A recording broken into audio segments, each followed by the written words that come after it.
Hey folks, welcome back to FluteRtuber. My name's Dr. Donnie, and today we're going to talk about how to hold your flute.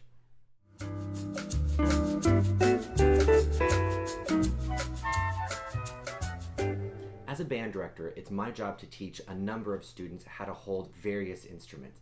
And I have to say, flute is probably one of the most difficult to hold properly. And this is because largely we have the instrument sort of balanced on our right hand side, and we kind of have this uneven feeling. And I'm going to do this using my student model flute because I figure that you might actually have a student model flute at home. Many of you may not have a professional model flute, and in a later video I'm going to go over the differences between a professional model flute and a student model flute. Now before we talk about holding our flutes, let's make sure that our flutes are properly assembled. So we're going to go ahead and make sure that the center of the tone hole is going right down the center of this first key here, so we'll check that. Then we're going to check our foot joint and make sure that this post right here is directly in the center of this first key right here on the body. I'm going to grab the lower end of the body with my right hand.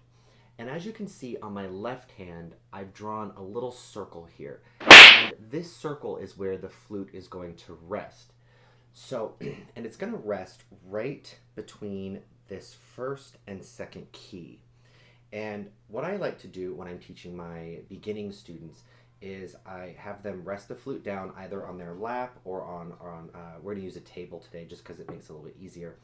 And finding that place, that circle right at the base of the pointer finger, we can actually place the hand right there. And so it has this very perpendicular approach.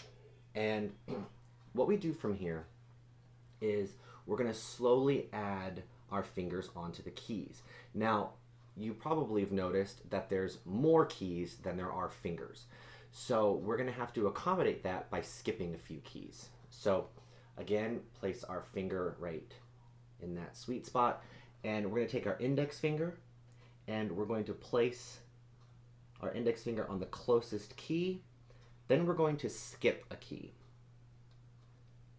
And then we're going to place our ring finger on the third key.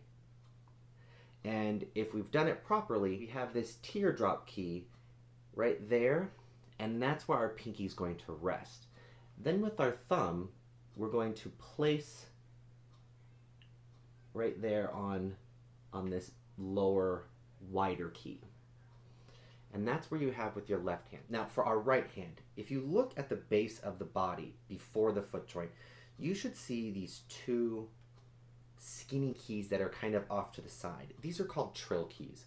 And what we're going to do is we're going to find the leftmost trill key, and we're going to take our thumb and we're going to place our thumb directly on the underside right below this leftmost trill key. We're going to place our thumb here. I'm going to show you from the front side. We want to make sure that our thumb isn't too far forward. I see this in some band rooms, and this causes a lot of technique problems later down the road. So we're going to use the tip of our thumb and we're going to place it right underneath this leftmost trill key.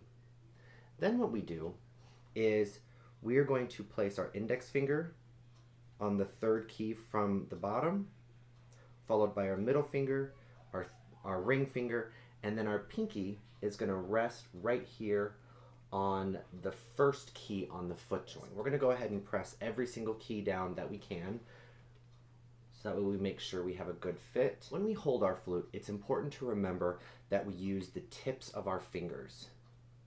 So sometimes I see in band rooms where flute students will reach over and they'll use another part of their fingers to press down the keys. As you can see here, my fingers are kind of hanging over the edge, and this is not good. On my flute, you can actually see that there's a divot on each one of the keys, and that's where I like to rest the tips of my fingers. And I just place them inside those little pockets, and we're good to go. And the reason why I'm so adamant about using the tips of the fingers is when you get your professional flute, there are actually holes. One of the differences between the professional model flute and a student model flute are these holes within some of the keys. So if we don't have the proper position, we actually don't seal the keys the right way, and air escapes and we're not able to produce a good sound.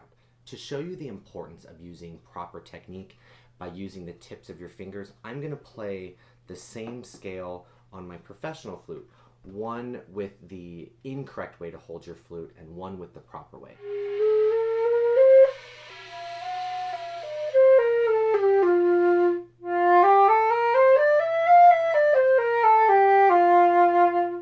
And that's how you hold your flute.